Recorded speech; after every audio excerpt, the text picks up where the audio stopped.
देखो अब हम एक्सरसाइज 6 पढ़ा रहे हैं।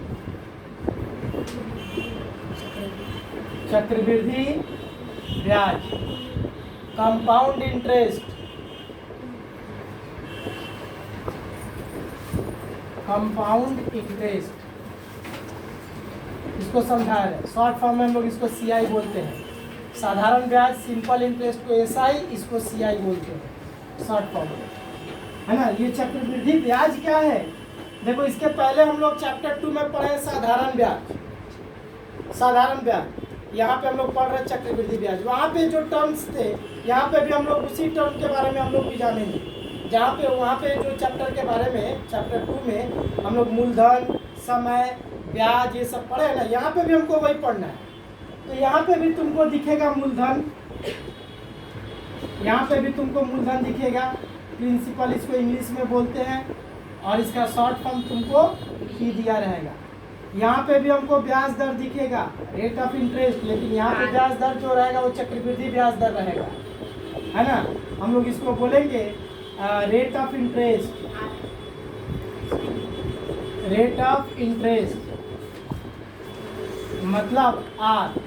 उसके बाद तुम्हारा यहाँ पे भी समय रहेगा, लेकिन ये समय अंतराल में रहता है। अंतराल का मतलब क्या होता है तुम लोग को हम बताएंगे। यहाँ पे समय को हम लोग टी से इंडिकेट करते थे साधारण ब्याज में, यहाँ पे हम लोग एन से इंडिकेट करते हैं, क्योंकि इस एन का मतलब होता है number of interval. Number of interval का मतलब होता है कि हमें नंबर ऑफ इंटरवल, इंटरवल मतलब अंतर, मतलब हमें ब्याज कितनी बार मिलेगा। चक्रवृद्धि ब्याज हमें कितनी बार मिलेगा, साल में 2 बार मिलेगा, 3 बार मिलेगा, या साल में 1 बार मिलेगा, इसको हम लोग समझते हैं। इसलिए हम लोग यहाँ पे एन से इंडिकेट करते हैं समय।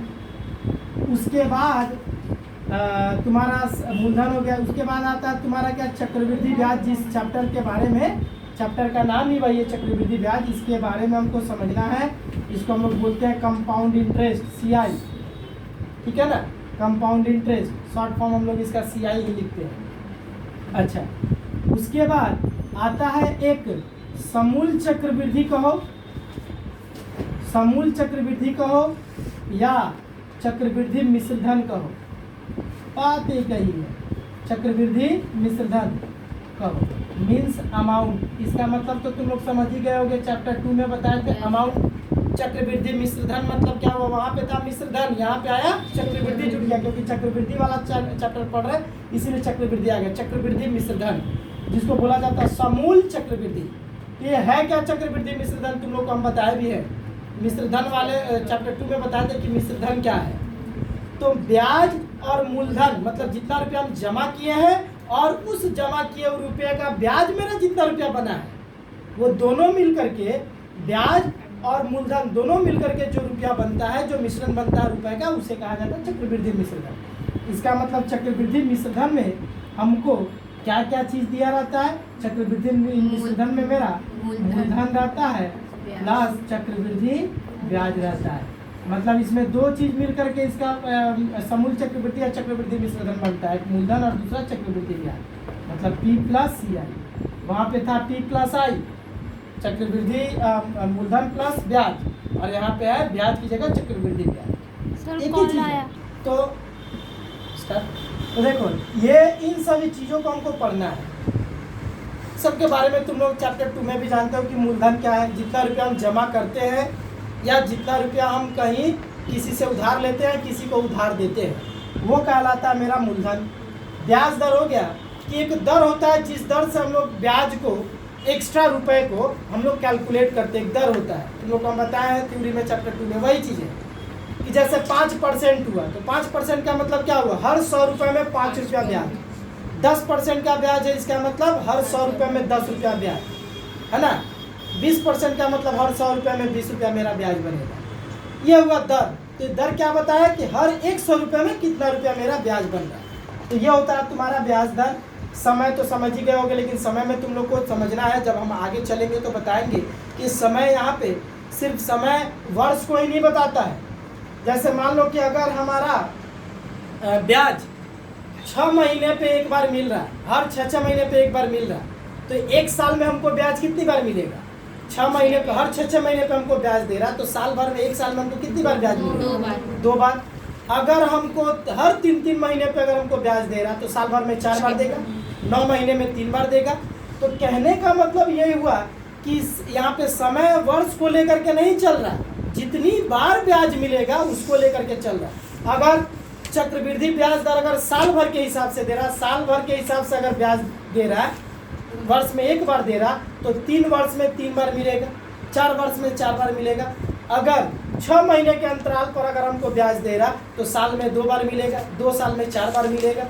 तो कहने का मतलब समय यहाँ पे 4 वर्ष बोला है तो 4 वर्ष नहीं बैठाना है, 5 वर्ष नहीं बैठाना, हिसाब देखना है कि हमको साल भर में कितनी बार हमको किस हिसाब से ब्याज दे रहा, 6 महीने के हिसाब से दे रहा कि 3 महीने के हिसाब से दे रहा कि वर्ष के हिसाब से दे रहा। अगर वर्ष के हिसाब से दे रहा तो अगर 3 वर्ष का अगर हमको ब्याज निकालना है तो समय में 3 आ जाएगा, क्योंकि साल भर के हिसाब से देगा तो 3 वर्ष में 3 बार ब्याज मिलेगा।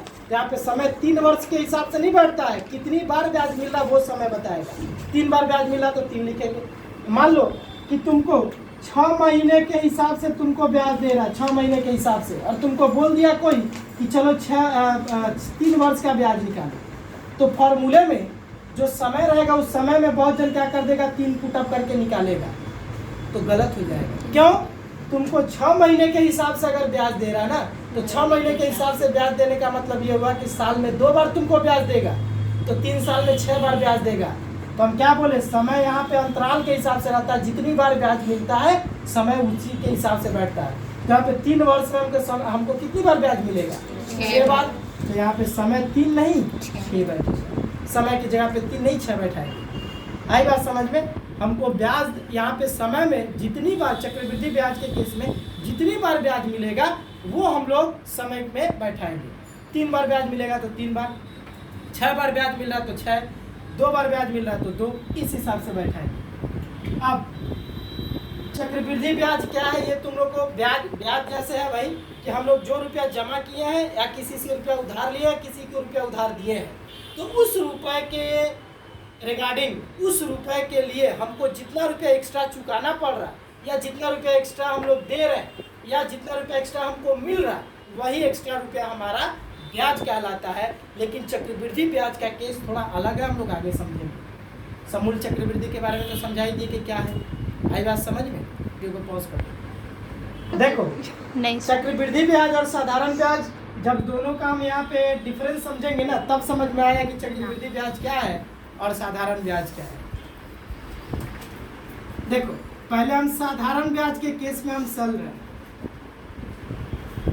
साधारण ब्याज के केस में होता क्या है कि अगर मान लो कि तुम्हारा कोई मूलधन है, अगर मान लो मूलधन मेरा 100 रुपया है, ब्याज दर है 10%, ब्याज दर है 10%। 10% का मतलब होता है कि अगर हम 100 रुपया उधार लिए तो उसमें 10 रुपया मेरा ब्याज बनेगा। लेकिन कब तक के लिए? जितना समय के लिए हम लोग, मतलब ये जो दर जो है, दर ये बताता है कि 10% वार्षिक। 10% वार्षिक का मतलब ये हुआ कि हम लोग अगर 100 रुपये में 10 रुपया मेरा ब्याज बनेगा, कब तक के लिए? अगर 1 वर्ष तक के लिए रखते हैं तब, क्योंकि प्रतिशत ब्याज दर जो तुमको दिया हुआ है वो वार्षिक दिया हुआ है।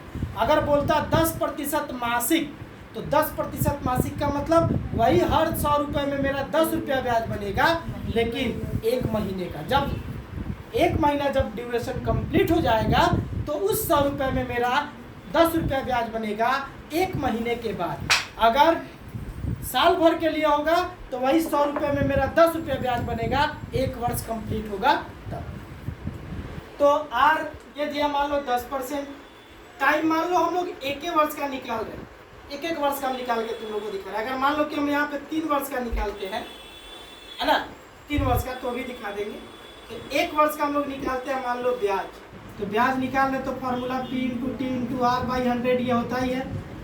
तो I = P हो गया 100, T1, R हो जाएगा 10/100, 100 कैंसिल हो गया, तो I = कितना हो गया 10, मतलब ब्याज मिल गया हमको कितना 10 रुपया। अगर दूसरा साल भी यही रुपया अगर हम दूसरा साल रखते हैं, मैंने मान लो कि 1 साल के बाद हम 10 रुपया नहीं चुका, मतलब कि 1 साल के बाद हम पूरा रुपया नहीं चुका पाए, जो लिए थे 100 रुपया जो ब्याज लिए थे, 100 रुपया जो मूलधन लिए थे वो, और 1 साल तक के लिए रखे तो 1 साल का मेरा ब्याज कितना आया 10 रुपया।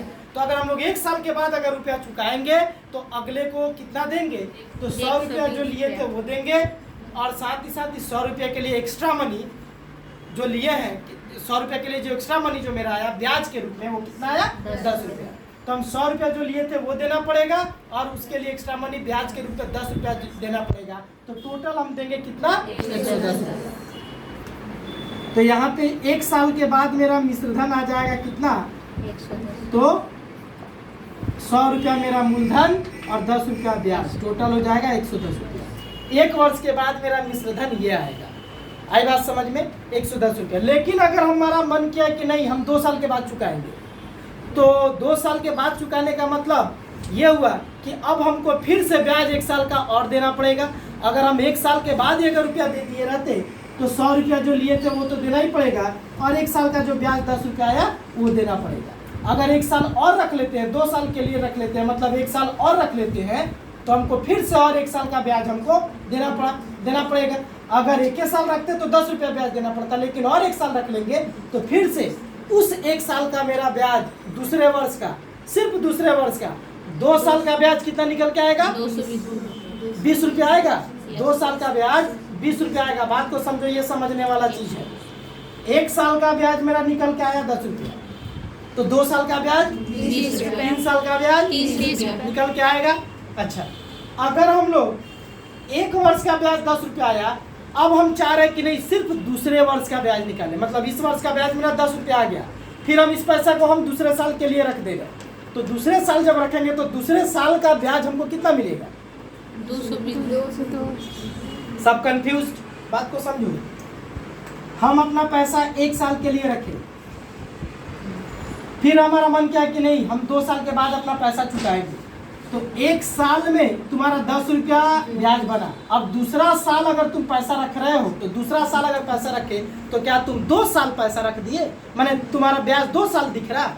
नहीं। 2 साल के बाद अगर पैसा रखोगे तो भले 2 साल का ब्याज तुमको चुकाना पड़ेगा, लेकिन तुमको ब्याज अगर लग रहा, तुम्हारा ब्याज अगर लग रहा, तो 1 साल का तो ब्याज हम लोग निकाल चुके हैं, तो और 1 साल का और नहीं निकालना पड़ेगा। दूसरे साल का मतलब जैसे मान लो कि हम 2019 में पैसा जमा किए, 2020 में हम उठाना चाहे लेकिन नहीं उठाए, 2021 में उठाने की कोशिश की, तो 2020 में अगर मान लो कि लाया जाता तो 110 रुपया होता टोटल, लेकिन 2021 में अगर जाएंगे तो 2021 में जाएंगे तो कहने का मतलब और 1 साल ना रख रहे पैसा हम। अगर हमको बैंक वाला ब्याज देगा या हम किसी को ब्याज दे रहे उधार लिया है, तो कहने का मतलब और 1 साल का उसको ब्याज देंगे। मेरा तो टोटल 110 रुपया हो ही चुका है पहले, जिस पर 10 रुपया पहले 1 साल का ब्याज है।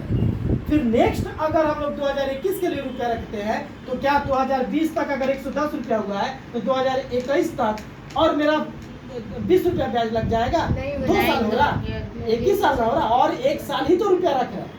भले 2 साल कंप्लीट हो रहा, 2 साल के बाद भले हम चुका रहे, लेकिन 1 साल और ही ना रख रहा है। तो कहने का मतलब यह हुआ कि अगर 1 साल का ब्याज 10 रुपया आया है ना, तो 100 रुपये का ब्याज हर साल 10-10 रुपया ही आएगा, हर साल 10-10 रुपया ही आएगा। कहने का मतलब इस ब्याज में कोई बढ़ोतरी या कमी नहीं होगी। कब बढ़ेगा, जब मूलधन बढ़ा होगा। अगर मूलधन तुम्हारा फिक्स है और ब्याज दर फिक्स है, तो कहने का मतलब हर साल, चाहे 2020 में अगर तुम ब्याज देखोगे तो 10 रुपया मिलेगा, 2021 में अगर रखोगे तो 10 रुपया ब्याज मिलेगा, 2022 में अगर रखते हो तो भी उसका ब्याज 10 रुपया मिलेगा। भले यहाँ से लेकर के यहाँ तक अगर तुम जाते हो, यहाँ से लेकर के यहाँ तक जाते हो, तो भले ये 3 साल का टोटल ब्याज तुम्हारा 30 रुपया होगा, लेकिन हर 1 साल का ब्याज 10-10 रुपया ही निकलेगा। बात क्लियर हुआ? आई बात समझ में? तो देखो, तो यहाँ पे अगर मान लो कि समय मेरा अगर मूलधन अगर मान लो कि 100 रुपया हुआ, समय अगर हम मान लेते कि 3 साल के लिए रुपया रखते हैं, 3 साल के लिए, है ना, तो ब्याज दर तुम्हारा वही है 10%, तो ब्याज मेरा कितना निकल के आएगा, तो P × T × R/100। यहाँ पे P का मान 100, T 3, आर हो जाएगा 10/100 कैंसिल होगा, कितना निकल के आया 30 रुपया। मतलब हर साल का 10-10 रुपया का ब्याज 3 साल में 30 रुपया हो गया। हर साल 10-10 रुपया ब्याज बना, 3 साल में कितना रुपया हो गया? 30 रुपया हो गया। तो कहने का मतलब यह हुआ कि यहाँ पे 3 वर्ष के बाद मिश्रधन क्या होगा ये हम लोग समझेंगे। तो 100 रुपया जो लिए थे वो देना पड़ेगा, और 3 साल रखे हैं तो उसका एक्स्ट्रा मनी 30 रुपया ब्याज देना पड़ेगा। ब्याज के रूप में 130 रुपया होगा। ठीक है। अगर मान लो कि हम 2 वर्ष के बाद अगर चुकाते, यहाँ पे हम लिख रहे हैं, यहाँ पे 3 वर्ष हुआ ना, यहाँ पे मान लो कि अगर हम 2 वर्ष के बाद अगर मिश्रधन को जानते कि 2 वर्ष के बाद मेरा मिश्रधन क्या हो रहा है, तो 2 वर्ष के बाद अगर मिश्रधन जानते तो कैसा होता? 2 वर्ष के बाद हमको कितना रुपया देना पड़ता? 100 रुपया जो मूलधन लिए थे वो देना पड़ेगा, और 2 साल तक रख रहे रुपया तो 2 साल का ब्याज देना पड़ेगा। तो 2 साल का ब्याज कितना हो जाएगा? 20 रुपया। टोटल 120 रुपया देना पड़ता है, जिसमें 2 साल का ब्याज 20 रुपया है। अगर तुमसे क्वेश्चन कर दे कि 2 साल का ब्याज कितना दिख रहा है तो क्या कहोगे? 20 रुपया। दूसरे वर्ष का ब्याज कितना दिख रहा है? 10 रुपया। बात मेरा समझे? Yes, sir. 2 वर्ष का ब्याज 20 रुपया, लेकिन तुमसे पूछ रहा नहीं सिर्फ दूसरे वर्ष का ब्याज, तो सिर्फ दूसरे वर्ष का ब्याज 10 रुपया, सिर्फ तीसरे वर्ष का ब्याज 10 रुपया, और 3 साल का ब्याज 30 रुपया। कंप्लीट हुआ। Yes, sir. तीसरा वर्ष और 3 वर्ष का मतलब समझ में आया? Yes. तीसरा वर्ष मतलब सिर्फ तीसरे वर्ष के बारे में बोल रहा है, और 3 वर्ष मतलब तीनों को मिला के बोल रहा है। तो अगर 3 वर्ष का ब्याज अगर तुमसे पूछता है तो 3 वर्ष का ब्याज हो जाएगा 30 रुपया, और तीसरे वर्ष का ब्याज पूछेगा तो 10 रुपया। तो कहने का मतलब ये हो गया तुम्हारा 3 वर्ष का यहाँ पे ब्याज 30 रुपया। तो इस हिसाब से इधर मिश्रधन निकला, और यहाँ पे 2 वर्ष के बाद मिश्रधन 120 रुपया था।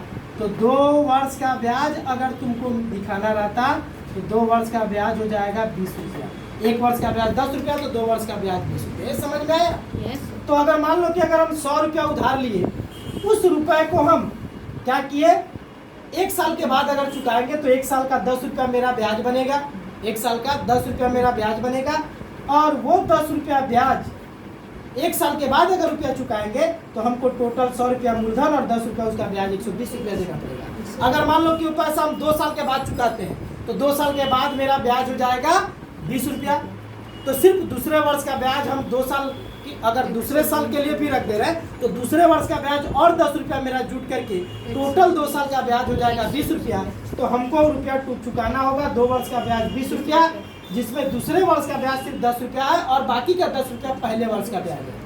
तो टोटल 2 वर्ष का ब्याज हो गया 20 रुपया। तो 2 वर्ष के बाद अगर हम रुपया चुकाना चाहेंगे तो 120 रुपया चुकाना पड़ेगा। 100 रुपया मूलधन और 20 रुपया 2 वर्ष का ब्याज। अगर हम उस रुपये को 3 साल के लिए रखते हैं तो तीसरा वर्ष का ब्याज हमको फिर 10 रुपया जोड़ना पड़ेगा। तो 10 पहले साल का 10 रुपया ब्याज, दूसरे साल का 10 रुपया का ब्याज, और तीसरे साल का 10 रुपया का ब्याज, टोटल 3 साल का ब्याज हो गया 30 रुपया। यहाँ पे 30 रुपया, तो 3 वर्ष का ब्याज यहाँ पे 30 रुपया हो जाएगा। तो 3 वर्ष के बाद अगर रुपया चुकाना चाहेंगे तो मिश्रधन हो जाएगा मेरा 130 रुपया, जिसमें 100 रुपया मूलधन था और 30 रुपया ब्याज था। ये साधारण ब्याज के केस में था। अब हम लोग आते हैं चक्रवृद्धि ब्याज के केस में। ये क्या है? ये बड़ा इंटरेस्टिंग चीज है। अगर समझोगे तो समझ में आएगा कि ये है क्या, किस तरह इसको कैलकुलेट करते हैं। चक्रवृद्धि ब्याज क्या कहता है पता है? साधारण ब्याज, इसीलिए इसका नाम दिया गया है साधारण तरीके से। चक्रवृद्धि ब्याज का मतलब हुआ कि चक्र के रूप में वृद्धि होती है किसका? ब्याज का। मतलब 1 by 1 स्टेप बाय स्टेप, जैसे जैसे समय बढ़ेगा वैसे वैसे ब्याज भी बढ़ता चला जाएगा, लेकिन उस हिसाब से नहीं बढ़ेगा जिस हिसाब से साधारण ब्याज बढ़ रहा था। ये चक्र के हिसाब से दर बाई दर, मतलब स्टेप बाय स्टेप, समय बाय समय इसका ब्याज हर साल बढ़ता चला जाएगा। किस प्रकार? तो आखिर में यहाँ पे ब्याज कैलकुलेट किस तरह करते हैं ताकि इसका ब्याज हर साल बढ़ रहा है? कहने का मतलब यहाँ पे अगर पहले साल का ब्याज साधारण ब्याज के केस में 10 रुपया आया तो दूसरे साल का भी 10 रुपया आएगा, तीसरे साल का भी 10 रुपया आएगा ना, तीसरे साल का भी 10 रुपया आएगा। तो 3 साल का टोटल ब्याज कितना मिल जाएगा? 30 रुपया। लेकिन चक्रवृद्धि ब्याज के केस में अगर पहले साल का ब्याज अगर हम लोग 10 रुपया पा रहे हैं तो चक्रवृद्धि ब्याज के केस में दूसरे साल इसमें भी 10 रुपया पाएंगे, लेकिन जैसे दूसरे साल में पहुंचेंगे तो दूसरे साल में साधारण ब्याज कितना आया, 10 रुपया आएगा दूसरे साल का भी। लेकिन जैसे चक्रवृद्धि ब्याज में ढुकेंगे तो दूसरे साल का ब्याज 10 रुपया नहीं आएगा, ज्यादा आएगा, बढ़ जाएगा। इसीलिए तो बोले टाइम जैसे इंक्रीज होता है, जैसे बढ़ता है ब्याज भी वैसे चक्र के हिसाब से वृद्धि करता रहता है। तो दूसरे साल का ब्याज साधारण ब्याज के केस में 10 रुपया आया, 30 साल तक रखो तो सेम ही रहेगा, 10-10 रुपया हर साल मिलेगा। लेकिन इसमें ऐसा नहीं होता है, दूसरे साल में ब्याज जो यहाँ पे हम लोग 10 रुपया पा रहे हैं वहाँ पे कुछ और हो जाएगा। तीसरे साल में यहाँ पे जो ब्याज 10 रुपया देख रहे हैं वहाँ पे दूसरे साल का ब्याज जितना होगा उससे चेंज होकर के तीसरे साल का, फिर तीसरे साल का बाद चौथे साल में भी ब्याज चेंज हो जाएगा, पांचवें साल में भी ब्याज, हर साल ब्याज चेंज होगा। अब तुम्हारा कहना ये रहेगा कि सर आप बोले थे कि अगर मूलधन बढ़ेगा तो ब्याज बढ़ेगा, यहाँ पे तो हम मूलधन को बढ़ा नहीं रहे हैं, ब्याज दर भी सेम रह रहा है, तो हर साल ब्याज कैसे बढ़ जा रहा है? तुम्हारा क्वेश्चन ये रहा है कि हर साल ब्याज बढ़ कैसे जा रहा है? तो तुम्हारा मूलधन बदल रहा है। अब तुम कहो कि सर मूलधन तो 100 रुपया लिए थे तो बदल कहाँ से रहा? तो ये चक्रवृद्धि ब्याज का रूल है कि तुम्हारा मूलधन बदलेगा कैसे, ये भी हम बताएंगे। तो चक्रवृद्धि ब्याज के केस में आखिर कैसे लिया जाता है ब्याज, ताकि हमारा मूलधन बढ़ जा रहा, मूलधन बढ़ते हुए दिख रहा और ब्याज बढ़ते हुए दिख रहा। तो होता क्या है कि चक्रवृद्धि ब्याज के केस में 2 तरीके का ब्याज लिया जाता है, एक मूलधन का अलग ब्याज और एक ब्याज का अलग ब्याज। मूलधन का ब्याज भी लिया जाता है और ब्याज जितना निकल के आया है उस ब्याज का भी अलग ब्याज लिया जाता है। जैसे यहाँ पे क्या हुआ, सिर्फ मूलधन का ब्याज लिया जा रहा, हर साल जो है जितना रुपया हम मूलधन लिए थे उसी मूलधन का ब्याज हर साल सिर्फ लिया जा रहा है। लेकिन चक्रवृद्धि ब्याज के केस में मूलधन का तो ब्याज लिया ही जा रहा, ब्याज का भी ब्याज जितना ब्याज आया है एक साल का उसका ब्याज लिया जाएगा, तो वो ब्याज दूसरे साल का दिखेगा। फिर दूसरे साल में जो ब्याज आएगा दूसरे साल का ब्याज का भी ब्याज लिया जाएगा तीसरे वर्ष के लिए।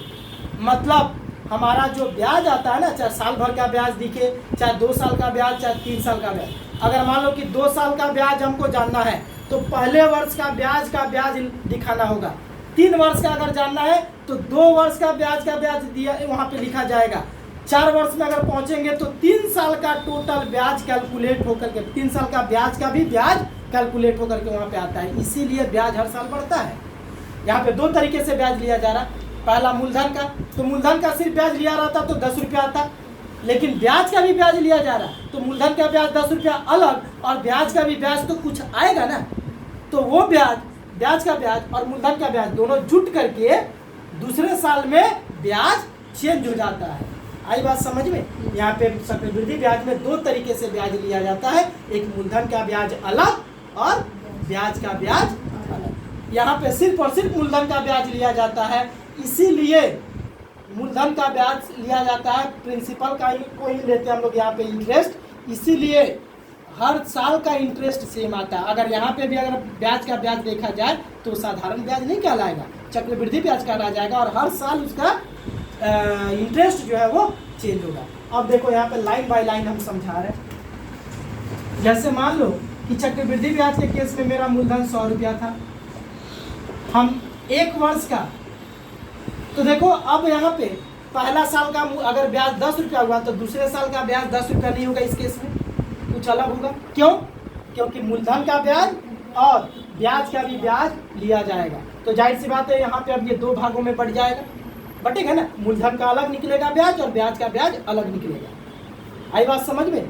तो कहने का मतलब ये हुआ कि जब दूसरा साल में हम पहुंचेंगे तो दूसरा साल तक अगर पैसा रखेंगे तो वहाँ पे मूलधन का ब्याज जो 10 रुपया वो तो रहेगा ही, ब्याज का ब्याज हमको अलग से निकालना पड़ेगा। तो दूसरे साल में ब्याज क्या वही आएगा जो यहाँ पे आया है? चेंज हो जाएगा। तो ब्याज अगर चेंज होगा तो ब्याज कितना होगा ये जानने के लिए, जैसे यहाँ पे हमको 30 वर्ष का भी निकालना रहेगा ना, तो टाइम 30 वर्ष बैठा के डायरेक्ट फॉर्मूला पुटअप करके बैठा सकते हैं, निकाल सकते हैं 30 वर्ष का ब्याज। लेकिन यहाँ पे अगर तुमको हर साल का ब्याज अगर निकालना होगा, अगर 3 साल का ब्याज निकालना होगा तो 3 साल का ब्याज निकालने का डायरेक्ट अभी कोई फार्मूला हमारे पास नहीं है, तो निकालेंगे कैसे? हर साल का अलग अलग, पहले 1 साल का निकाल लें, फिर दूसरे साल का, फिर तीसरे साल का, तब पहुँचेंगे। तो मूलधन 100 रुपया हो गया, समय 1 वर्ष हो गया, ब्याज दर हो गया मेरा 10%, है ना। अगर 1 वर्ष के लिए रखते हैं तो ब्याज अगर 10% हो जाएगा तो मेरा ब्याज कितना आएगा? P into R by 100। Formula यही लगेगा क्योंकि ब्याज ही तो निकाल रहा है, इसी फार्मूले से निकलेगा। तो P 100 T 10 सॉरी T1 और R10 बाई 100, ये कैंसिल होकर के कितना आया 10 रुपया। मतलब एक वर्ष का ब्याज कितना आया 10 रुपया। अगर एक वर्ष में ही अगर हम रुपया चुका देते तो क्या हो जाता, एक वर्ष में हमको कितना देना पड़ता 110 रुपये। 110 रुपया। 100 रुपया मूलधन और 10 रुपया ब्याज, मतलब 110 रुपया हमको चुकाना पड़ता, जो कि साधारण ब्याज के केस में भी वही हम देख रहे हैं यहाँ पहले साल एक साल के बाद, ठीक है। लेकिन यहाँ पे अब हम क्या किए कि नहीं, हम मैंने मान लो कि किसी कारणवश कोई रुपया चुका नहीं पाया और एक साल रख लिया, तो चक्रवृद्धि ब्याज ये कहता है कि अगर साल भर तक अगर है तो ठीक है, लेकिन जैसे दूसरे साल में अगर तुम लोग क्रॉस करते हो तो दूसरे साल में जैसे क्रॉस करोगे तो हम दो तरीके का ब्याज लेंगे, मूलधन का ब्याज अलग, ब्याज का ब्याज अलग। तो यहाँ से जैसे हम लोग दूसरे वर्ष में पहुँचेंगे ना, तो दूसरे वर्ष के लिए क्या हो जाएगा, दूसरे वर्ष के लिए मेरा जो ब्याज आएगा, दूसरे वर्ष के लिए जो ब्याज आएगा वो ब्याज मेरा दो भागों में बढ़ जाएगा। एक हो जाएगा मूलधन का ब्याज दूसरे वर्ष के लिए, और यहाँ पे ब्याज का तब दूसरे वर्ष का ब्याज हमको समझ में आएगा कि कितना आया। तो मूलधन का ब्याज मतलब 100 रुपए का ही ब्याज, तो दूसरे वर्ष के लिए 2 वर्ष का ब्याज कितना आएगा 20 रुपये, दूसरे वर्ष का 10 रुपये आएगा। यहाँ पे मूलधन का ब्याज अगर हम लोग निकालते हैं दूसरे वर्ष के लिए, तो दूसरे वर्ष के लिए मूलधन का ब्याज कितना रुपया आएगा 10 रुपया आएगा। निकाले हैं दूसरे वर्ष के लिए, सिर्फ हम समझ रहे 2 साल का नहीं समझ रहे, दूसरे वर्ष का समझ रहे, बात मैं समझे कि नहीं समझे। दूसरे वर्ष के लिए मेरा ब्याज मूलधन का 10 रुपया आएगा, लेकिन ब्याज का ब्याज कितना आएगा, तो ब्याज कितना रुपया है 10 रुपया आएगा। तो यहाँ पे ब्याज के लिए मेरा फार्मूला ये पुट अप कर रहे हैं, फार्मूला P × T × R, तो कितने रुपए का ब्याज हमको निकालना है ब्याज का, तो ब्याज कितना रुपया है 10 रुपया है, तो 10 रुपया का अब हम ब्याज निकालेंगे, तो ये फार्मूला, तो 10 रुपया का ब्याज निकालेंगे तो 10 रुपया हो जाएगा मेरा मूलधन, जो कि P की जगह पे बैठेगा 10 × T समय 1। अब तुम कहो कि सर आप 2 साल का निकाल रहे हैं, हम दूसरे वर्ष का निकाल रहे, सिर्फ पहले वर्ष का तो निकाल चुके हैं कि पहले वर्ष का 10 रुपया मेरा ब्याज है, हम सिर्फ दूसरे साल का निकाल रहे हैं, तो दूसरे वर्ष का ब्याज मतलब एक ही साल ना हो रहा, आई बात समझ में। तो ये हो जाएगा 10 × अब R हो जाएगा 10/100, 10 कट जाएगा तो कितना रुपया है 1 रुपया आएगा। मतलब दूसरे वर्ष का, सिर्फ दूसरे वर्ष का ब्याज कितना आया 10 रुपया अलग इधर मूलधन का जो था, और ब्याज का ब्याज 1 रुपया अलग, मतलब कितना रुपया आया 11 रुपया। ये दूसरे वर्ष का, साधारण ब्याज में दूसरे वर्ष का भी ब्याज 10 रुपया था, लेकिन चक्रवृद्धि ब्याज में दूसरे वर्ष का ब्याज कितना रुपया आया, यहाँ पे सेम रहा, चेंज हो गया, क्यों 2 तरीके का ब्याज लिया गया इसीलिए। तो यहाँ पे तो कुल अब 2 वर्ष का ब्याज हम निकाल रहे हैं, अब कुल 2 वर्ष का ब्याज, तो पहले साल का ब्याज कितना था 10 और दूसरे साल का कितना आया 11, कितना आया टोटल 21, तो यहाँ पे 2 साल का ब्याज देखो तो कितना देख रहे थे 20 रुपये, और यहाँ पे 2 वर्ष का ब्याज 21 रुपये। सेम आया क्या, नहीं आया।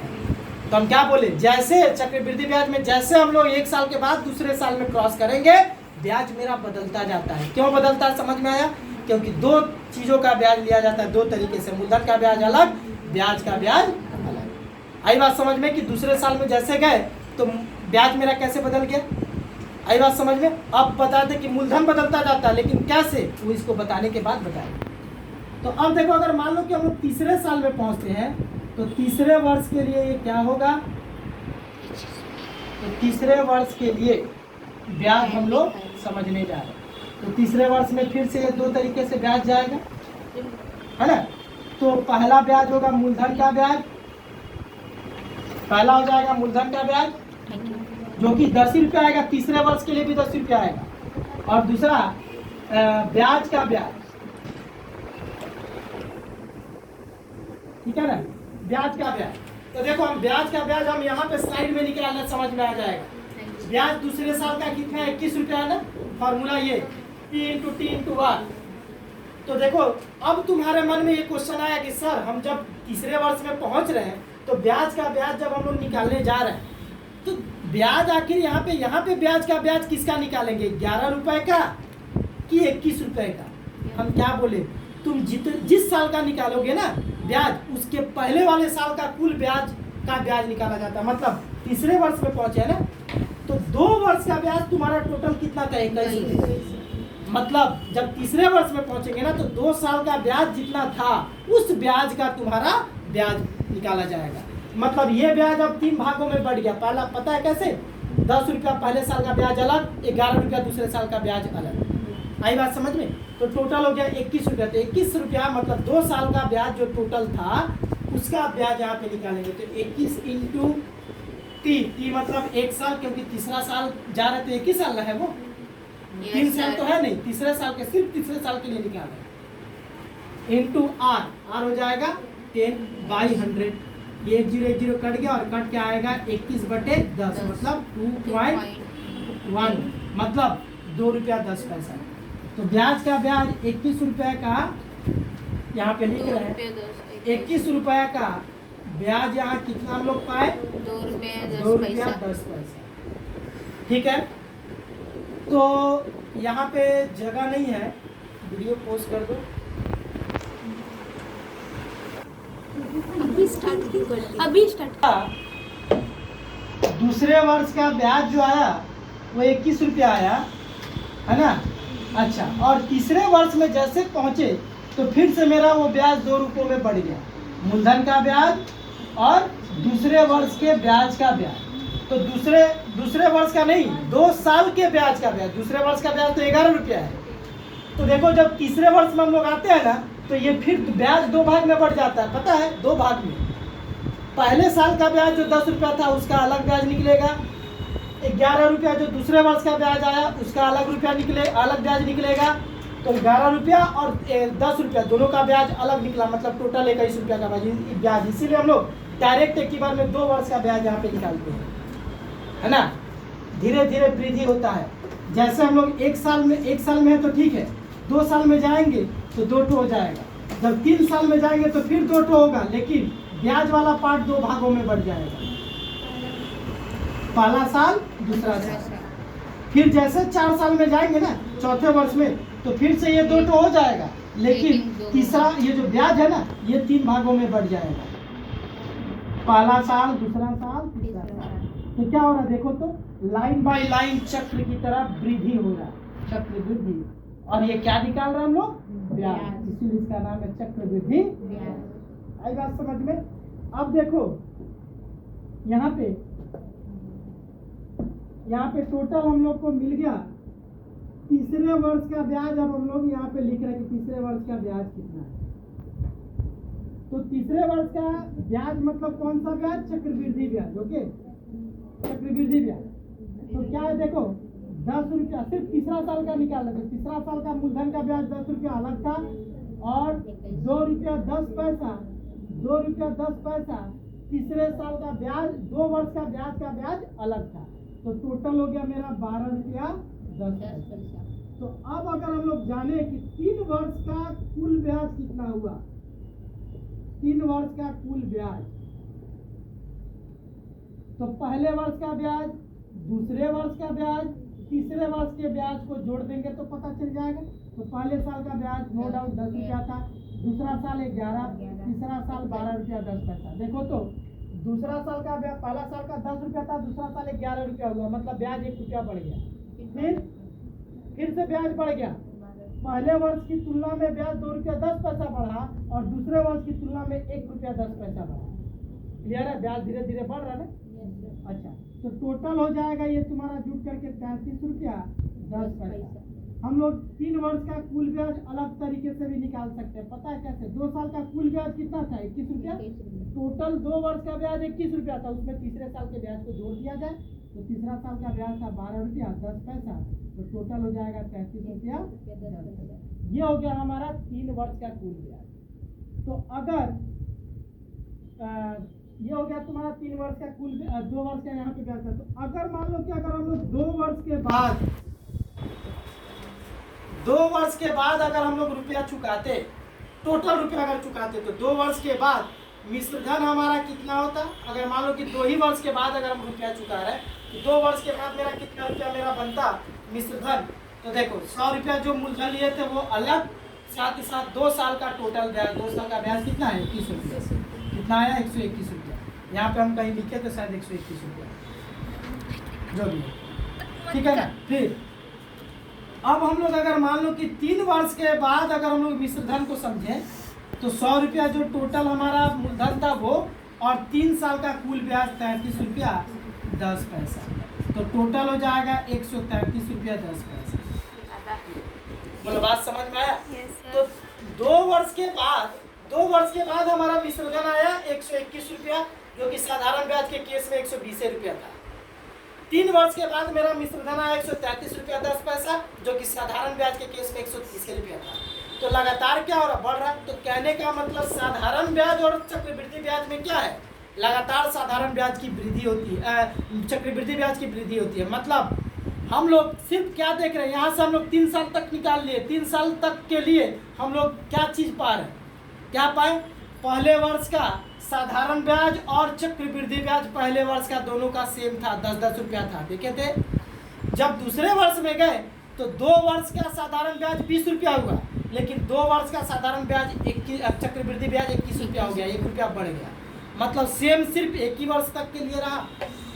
तो साधारण ब्याज और चक्रवृद्धि ब्याज सेम अगर रहता है, बराबर अगर पाओगे तो सिर्फ एक ही वर्ष तक के लिए पाओगे। लेकिन जैसे दूसरे साल में हम लोग पहुंचेंगे तो वहाँ पे ब्याज का ब्याज और मूलधन का ब्याज अलग हो जाने की वजह से ब्याज चेंज हो जाता है। तो चक्रवृद्धि ब्याज का मान साधारण ब्याज के मान से अधिक हो जाता है। तीसरे वर्ष में जब आओगे तो भी ब्याज अलग हो जाएगा।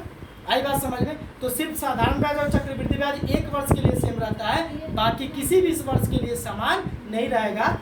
चक्रवृद्धि ब्याज साधारण ब्याज से अधिक होगा ही होगा, किसी भी केस में हो, अधिक होगा ही होगा। आई बात समझ में? ये चीज क्या है?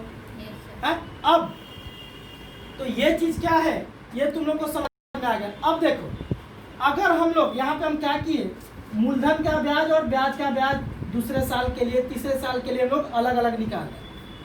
अगर हम लोग चाहें कि नहीं, यहाँ पे हम लोग 2 पार्ट में इसको डिवाइड कर दिए हैं, 2 पार्ट में डिवाइड करके हम लोग निकाले। हम अब चाहते हैं कि नहीं, एक ही बार 2 पार्ट नहीं करें, मूलधन का ब्याज और ब्याज का ब्याज अलग नहीं निकालेंगे, बल्कि एक ही बार में हम लोग निकाल दें ब्याज, एक ही बार में ब्याज निकाल दें, जो कि 21 रुपया आया है। 2 वर्ष का ब्याज एक ही बार में हम लोग निकालना चाहते हैं, है ना। 2 वर्ष का ब्याज नहीं, बल्कि दूसरे वर्ष का ब्याज जो मेरा 11 रुपया आया है ना, 2 तरफ से 10 रुपया मूलधन का ब्याज और 1 रुपया ब्याज का ब्याज, फिर यहाँ पे 10 रुपया मूलधन का ब्याज और 2 रुपया 10 पैसा अलग ब्याज, अलग अलग निकाले। हम चाहते हैं तो टोटल यहाँ पे कितना आया था? 12 रुपया 10 पैसा तीसरे वर्ष के लिए, 12 रुपया 10 पैसा, और दूसरे वर्ष के लिए आया था 11 रुपया। हम चाहते हैं कि दूसरे वर्ष का ब्याज 11 रुपया जो आया अलग अलग निकाल करके हम लोग किए, हम चाहते हैं कि एक ही में करें। तो देखो क्या होगा, पहले वर्ष का मिश्र धन कितना था जरा देखो तो।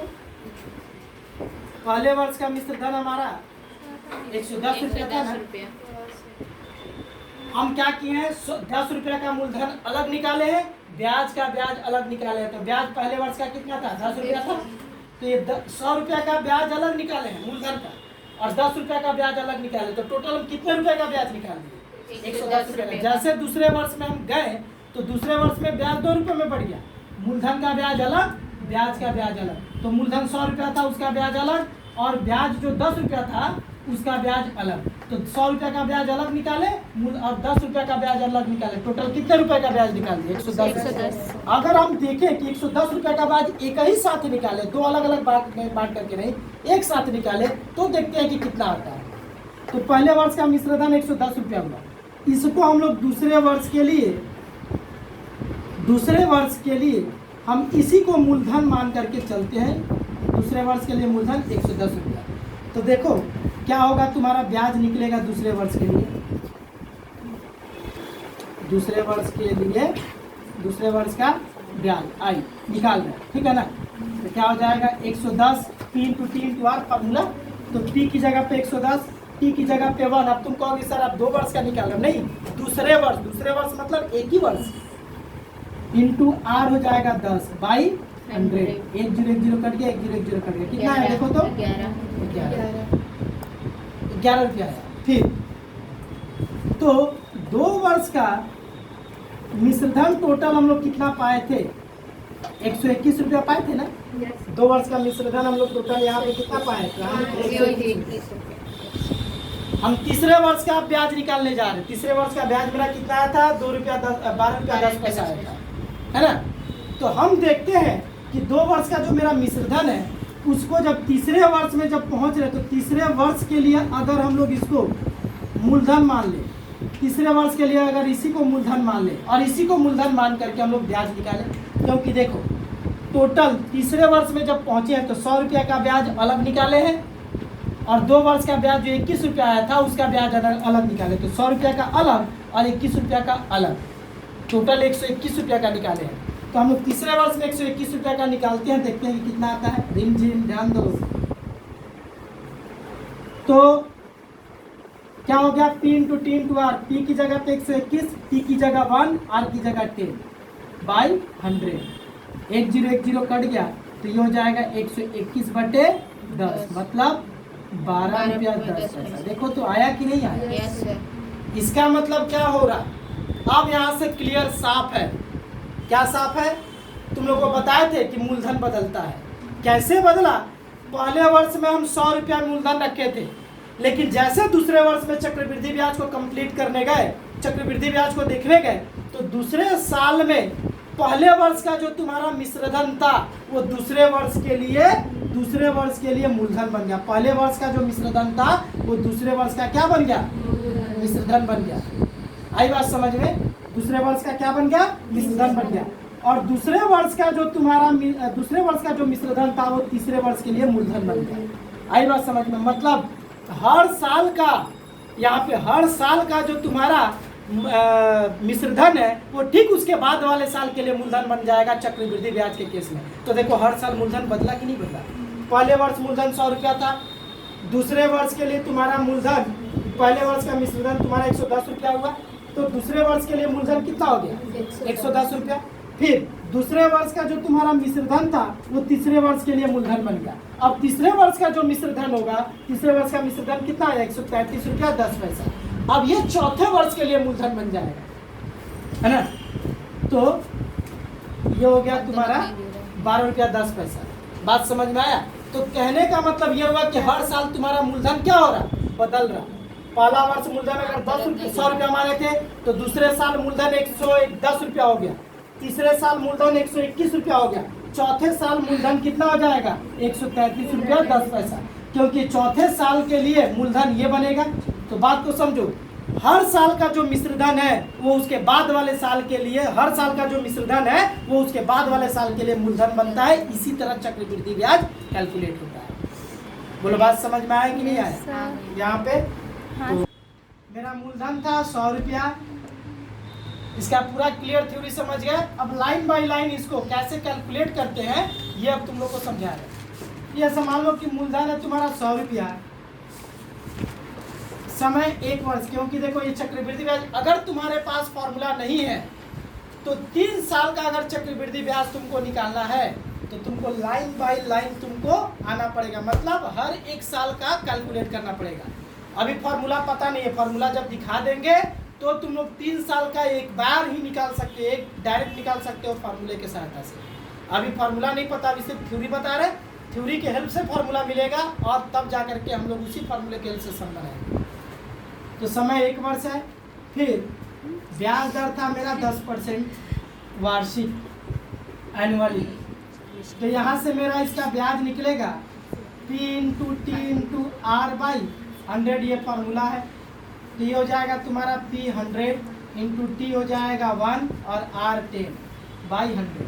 100 कैंसिल हो गया तो I इक्वल टू 10 रुपये, मतलब ब्याज मिल गया 10 रुपया।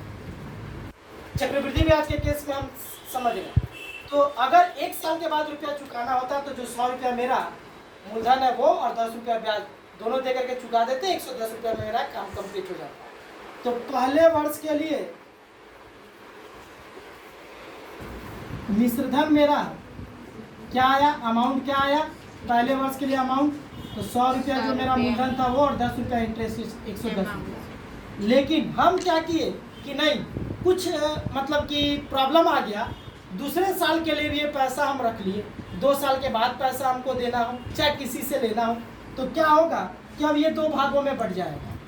पहले मूलधन का ब्याज और फिर ब्याज का ब्याज। तो मूलधन इसमें कितना है 100 रुपया, 100 रुपया का ब्याज लिया जाएगा अलग, और ब्याज कितना था 10 रुपया, तो 10 रुपया का ब्याज अलग कैलकुलेट होगा। तो टोटल हम ब्याज कैलकुलेट कर रहे हैं 110 रुपये का, 100 रुपया का मूलधन और 10 रुपया ब्याज, तो 100 रुपया ये 10 रुपया ये, टोटल 110 रुपया। तो हम एक साथ अब निकालेंगे।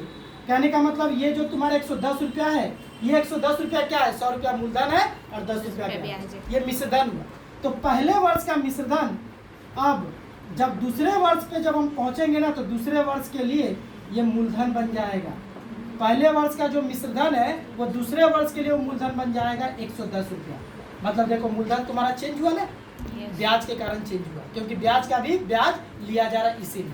तो इसलिए पहले बोले थे कि मूलधन तुम्हारा हर साल बदलता है, तो पहले साल 10 रुपया 100 रुपया रख करके निकाले, अब 110 रुपया करके निकाल रहे हैं, तो मूलधन चेंज हुआ तो ब्याज तो चेंज होना ही है।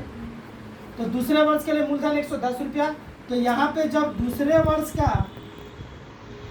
वर्ष के लिए जब हम लोग ब्याज निकालेंगे तो फार्मूला मेरा यही होगा P into T into R. तो P की जगह पे मूलधन, P मतलब हो जाएगा मूलधन 110, T मतलब समय, समय 2 बैठाएंगे, एक ही होगा, क्योंकि दूसरे वर्ष के लिए निकाल रहे, दूसरा साल, सिर्फ दूसरा साल, मतलब एक ही साल के लिए और एक साल के लिए पैसा रहा, तो समय 1 इंटू ब्याज दर 10 बाई 100, 1010 कटेगा, 100 कटेगा, तो कितना है 11 रुपया। दूसरे वर्ष का ब्याज आ गया 11 रुपया। तो अब कुल 2 वर्ष का ब्याज टोटल कितना पा गए हम लोग, कुल 2 वर्ष का ब्याज। तो इधर 10 रुपया अलग था और 11 रुपया अलग था, टोटल कितना रुपया 21 रुपया, 21 रुपया टोटल 2 वर्ष का ब्याज हो गया। तो अब 2 वर्ष का मतलब दूसरे वर्ष के लिए तब हमारा मूलधन कितना हो जाएगा, तो दूसरे वर्ष के लिए मूलधन, दूसरे वर्ष के लिए मेरा मूलधन हो जाएगा 100 रुपया जो मूलधन था वो, और साथ ही साथ दूसरे वर्ष के लिए मिश्रधन निकालना है कि अगर हम पैसा 2 साल के लिए अगर रख लेते हैं तो हमको कितना रुपया देना पड़ेगा। तो 100 रुपया जो लिए थे वो 10 रुपया ब्याज पहले साल का और 11 रुपया ब्याज दूसरे साल का, टोटल 2 साल का ब्याज हो गया 2 साल का ब्याज हो गया 21 रुपया। तो 2 साल के बाद अगर हम रुपया चुकाते हैं तो 100 रुपया जो मूलधन लिए थे वो, और 2 साल का ब्याज 21 रुपया, जिसमें 10 रुपया पहले साल का और 11 रुपया दूसरे साल का ब्याज है। तो टोटल हो गया मेरा 121 रुपया हो गया ये मेरा मूलधन मिश्रधन। मान लो कि दूसरे वर्ष भी हम नहीं चुका पाए, तीसरे वर्ष के लिए रख दिए, तो फिर तीसरे वर्ष हमको ब्याज देना पड़ेगा 2 रूप में, मूलधन का ब्याज अलग, ब्याज का ब्याज अलग। तो मूलधन है 100 रुपया, 100 रुपया का ब्याज अलग देना पड़ेगा, और ब्याज है 2 साल का 21 रुपया, 21 रुपया का ब्याज अलग देना पड़ेगा। तो टोटल 100 रुपया का ब्याज अलग, फिर 21 रुपया का ब्याज अलग, तो 100 रुपया और 21 रुपया टोटल 121 रुपया का ब्याज दे रहे हैं। तो ये 121 रुपया क्या है, मिश्रधन है, इसका 2 साल का। तो जब तीसरे वर्ष में पहुंच रहे तो हमको 121 रुपया का ब्याज देना पड़ रहा, मतलब तीसरे वर्ष के लिए मूलधन हो जाएगा 121 रुपया। यहाँ पे लिखेंगे कि तीसरे वर्ष के लिए मूलधन बन जाएगा 121 रुपया। तो यहाँ पे अब निकाल रहे हैं तीसरे वर्ष का ब्याज, तीसरे वर्ष का ब्याज। तो फार्मूला यही लगेगा, P मतलब मूलधन, मूलधन हो गया 121 रुपया, समय T मतलब 1 वर्ष, और R हो जाएगा 10 बाई 100, 1010 कट गया तो ये गुणा करके हो जाएगा 121 बाई 10, तो आ जाएगा 12 रुपया 10 पैसा। ठीक है, 12 रुपया 10 पैसा हो गया तीसरे वर्ष का ब्याज, सिर्फ तीसरे वर्ष का। तो कुल 3 वर्ष का ब्याज कितना होगा, 3 वर्ष का ब्याज, तो कुल 3 वर्ष का ब्याज होगा, पहले साल का 10, दूसरे साल का 11 और तीसरे साल का इतना, तीनों को जोड़ दो। अच्छा है 2 साल का ब्याज तुमको पता है 21 रुपया, उसमें तीसरे वर्ष का ब्याज जोड़ दो, एक ही बात है, तो आ जाएगा 33 रुपया 10 पैसा। 3 साल में ये ब्याज मेरा हुआ। तो अगर 3 वर्ष के बाद अगर हम लोग रुपया चुकाते तो 3 वर्ष के बाद हम जो रुपया चुकाएंगे वो मेरा क्या कहलाएगा, मिश्रधन। तो 3 साल के बाद जो रुपया चुकाएंगे, 100 रुपया जो लिए थे वो मूलधन, और 3 वर्ष का चक्रवृद्धि ब्याज जो आया मेरा वो दोनों जुटेगा, तो 3 वर्ष के लिए मेरा मिश्रधन होगा। मिश्रधन मतलब मूलधन प्लस उस समय तक का ब्याज। तो 3 वर्ष के बाद मिश्रधन हम लोग समझ रहे हैं, तो मूलधन मेरा हुआ 100 रुपया और 3 वर्ष का ब्याज जो है वो 33 रुपया 10 पैसा, तो ये हो जाएगा 133 रुपया 10 पैसा। अब यही 133 रुपया 10 पैसा चौथे वर्ष के लिए मूलधन बन जाएगा। चौथे वर्ष के लिए ये हो जाएगा मेरा मूलधन 133 रुपया 10 पैसा। और बाद में चौथे साल पे जब हम लोग बढ़ेंगे तो फिर चौथे साल का ब्याज निकलेगा इसके हिसाब से, इसको मूलधन मान के। आई बात समझ? यही दर बाय दर, यही स्टेप बाय स्टेप होता रहता है। मतलब हर साल का मिश्रधन उसके बाद वाले साल के लिए मूलधन बनता है। पहले साल का मिश्रधन दूसरे साल का मूलधन बना, फिर दूसरे साल का मिश्रधन तीसरे साल के लिए मूलधन बन के ब्याज निकालेगा, फिर तीसरे साल का मिश्रधन चौथे साल का मूलधन बन के ब्याज निकालेगा, फिर चौथे साल का मिश्रधन पांचवें साल के लिए मूलधन बन करके ब्याज निकालेगा, फिर पांचवें साल का मिश्रधन छठे साल के लिए मूलधन बन करके ब्याज निकालेगा। स्टेप बाय स्टेप इसी तरह हम लोग कैलकुलेट करते हैं। कब? जब हमारे पास कोई फार्मूला नहीं है तब। आई बात समझ में? इसको नोट आउट कर लो। पॉज। तो अब इसका फार्मूला कैसे आएगा ये तुम लोग को अब समझ में आ जाएगा। जैसे मान लो कि हम लोग चक्रवृद्धि ब्याज के केस में हम लोग मूलधन समझ रहे हैं कि P है, ब्याज दर रेट समझ रहे हैं कि R% वार्षिक है। वार्षिक मतलब वर्ष के हिसाब से कैलकुलेट हो रहा है। तो R% वार्षिक होने का मतलब ये हुआ कि एक वर्ष में एक बार ब्याज मिल रहा है, तो चक्रवृद्धि ब्याज। समय हमको कितना बार दिया है? N दे दिया है।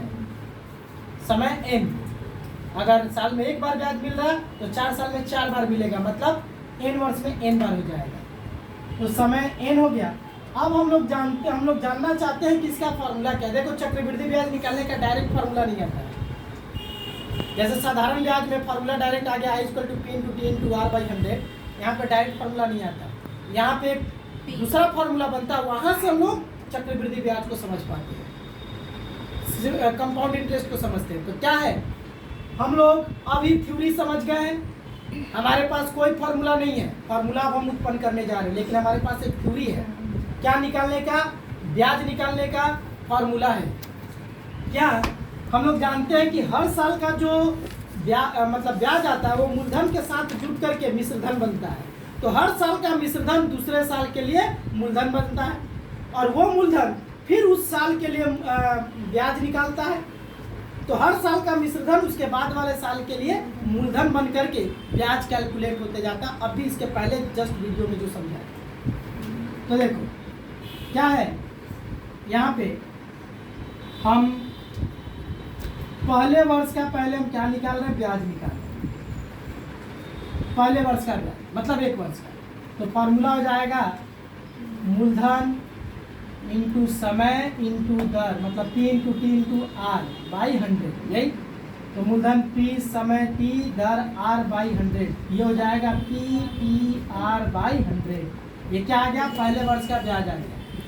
अब हमको दूसरे साल में जाना है, तो दूसरे साल के लिए हमको पहले वर्ष का मिश्रधन जानना होगा, क्योंकि हर साल का मिश्रधन उसके बाद वाले साल के लिए मूलधन बन करके ब्याज निकालता है। तो अब हम लोग जानेंगे कि पहले वर्ष का मिश्रधन क्या होगा, मिश्रधन कितना होगा। तो पहले वर्ष का मिश्रधन मूलधन में जुटेगा तब पता चलेगा। तो मूलधन है P और ब्याज है इतना। मिश्रधन कैसे निकलता है? जितना रुपया मूलधन है और जितना रुपया ब्याज है, मूलधन और ब्याज को जोड़ते हैं तो मिश्रधन पता चलता है। तो मूलधन P और ब्याज ये निकल के आया।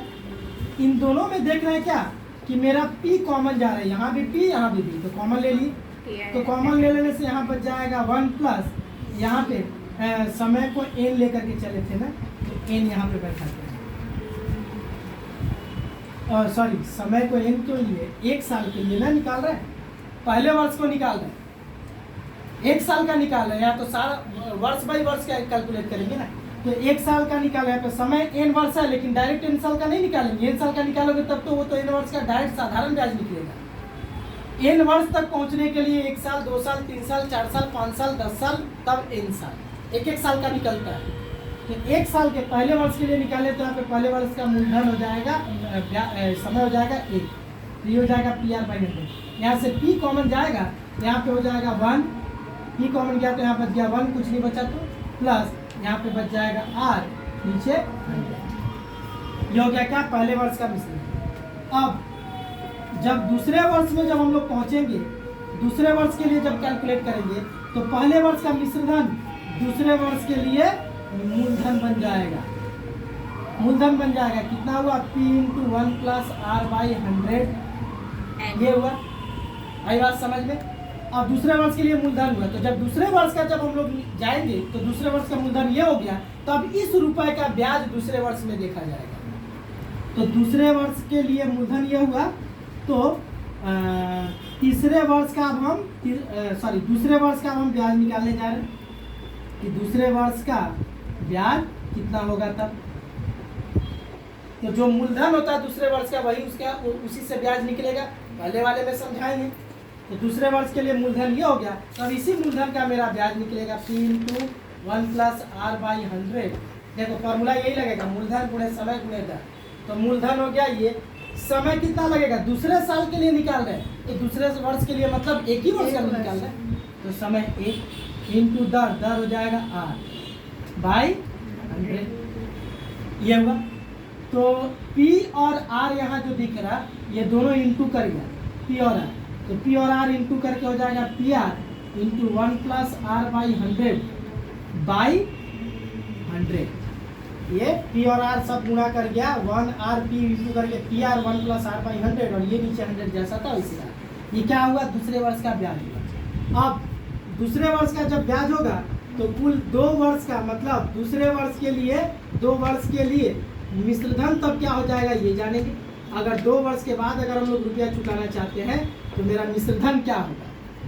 तो देखो जितना रुपया मेरा मूलधन था इसके पहले P into 1 plus R by 100, इसमें क्या आ जाएगा, मेरा ब्याज आ जाएगा। ब्याज था यहाँ पे हम लोग लिख रहे हैं, जगह नहीं है इधर, तो ये हो जाएगा देखो P 1 प्लस R बाई 100, ये है मेरा मूलधन।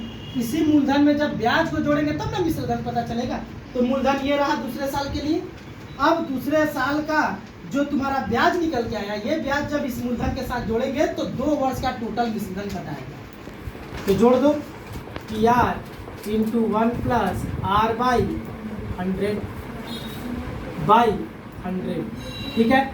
अब इन दोनों में अगर गौर से तुम देखो तो कुछ कॉमन जा रहा है, और क्या, तो P into 1 plus R by 100 common जा रहा है। Yes sir. यहाँ भी वही चीज़ है, यहाँ भी वही चीज़ है, ये कॉमन चला गया, तो यहाँ से पूरा ये कॉमन चला गया तो बच गया 1। देखो ये पूरा कॉमन निकल गया तो बच गया 1, प्लस बचेगा P 1 प्लस R बाई 100 जब निकल जाएगा तो बच गया यहाँ पे R बच गया और नीचे 100 बच गया।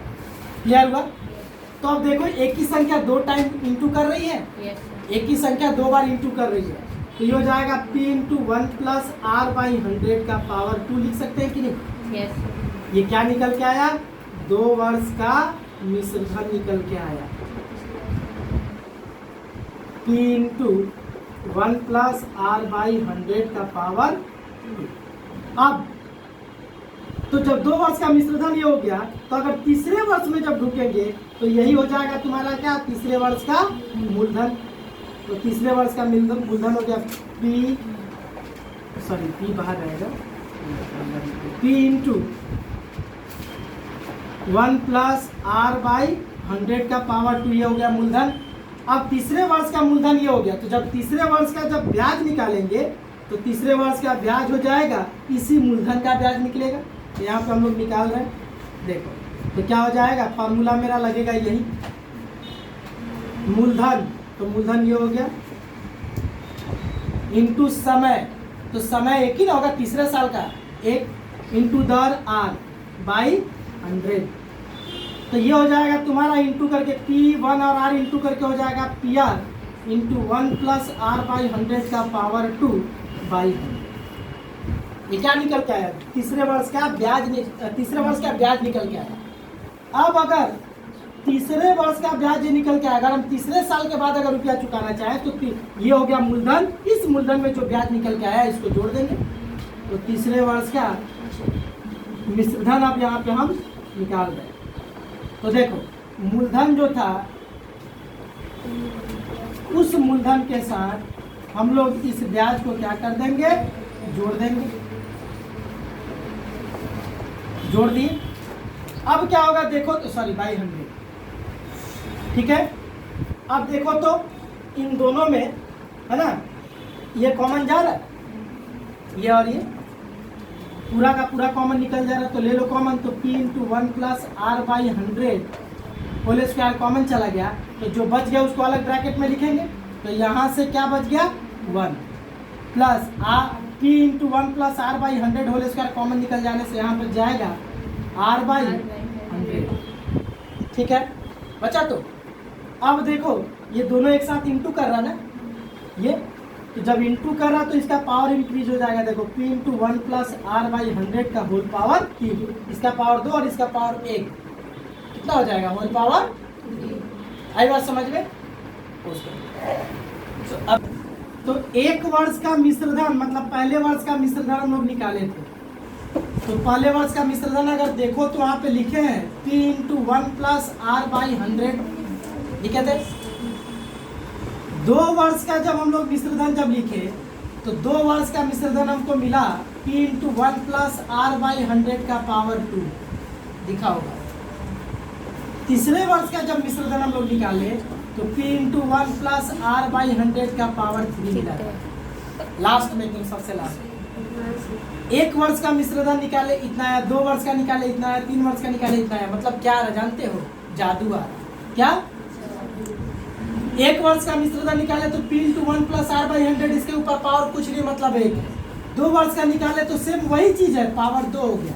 3 वर्ष का निकाले तो सेम वही चीज आया, पावर 3 हो गया। मतलब 1 वर्ष का निकाले पावर 1, 2 वर्ष का निकाले पावर 2, 3 वर्ष का निकालेंगे पावर 3, तो 4 वर्ष का निकालेंगे तो पावर 4। अगर तो n वर्ष का निकालना था ना, अगर n वर्ष का निकालेंगे तो पावर n। यही है तुम्हारा चक्रवृद्धि ब्याज निकालने का फार्मूला। ये चक्रवृद्धि समूह चक्रवृद्धि मिश्रधन निकालने का फार्मूला हुआ। तो इसलिए लिख देंगे यहाँ पे ये जो फार्मूला निकला, ये क्या निकला, चक्रवृद्धि मिश्रधन निकालने का ये फार्मूला निकला। p into 1 plus R by 100 का पावर n। अब n का मतलब जितना टाइम दिया रहेगा वो पुटअप करेंगे। 4 दिया हुआ तो 4 पुटअप करेंगे, 5 दिया हुआ तो 5 पुटअप करेंगे, सॉल्व करेंगे, आंसर आएगा ये। लेकिन ये किसका फॉर्मूला है, चक्रवृद्धि ब्याज का नहीं है, मिश्रधन का है, चक्रवृद्धि मिश्रधन का है। तो यहाँ से अगर तुमको चक्रवृद्धि ब्याज निकालना होगा तो क्या निकलेगा, कैसे निकलेगा। मिश्रधन में तुम लोग को पहले भी बताया, मिश्रधन में 2 चीज होता है, मूलधन और ब्याज। तो इसमें मूलधन और चक्रवृद्धि ब्याज दोनों है इसमें। तो यहाँ से अगर जो हमको दिया हुआ है ये तुम्हारा मिश्रधन में से अगर हम मूलधन को माइनस कर दे, मूलधन का p को माइनस कर दे तो जो आया वो चक्रवृद्धि ब्याज। तो ये एक जो फॉर्मूले के रूप में हम लोग इस्तेमाल करते हैं। लेकिन मेन तुम्हारा जो चीज हुआ ये यहीं से ये आया। आई बात समझ में। तो ये हो गया तुम्हारा क्या फॉर्मूला, लास्ट एकदम इसका थ्योरी, इस चैप्टर का थ्योरी पूरा कंप्लीट। अब हम लोग आगे सम पे हम लोग करेंगे इसका।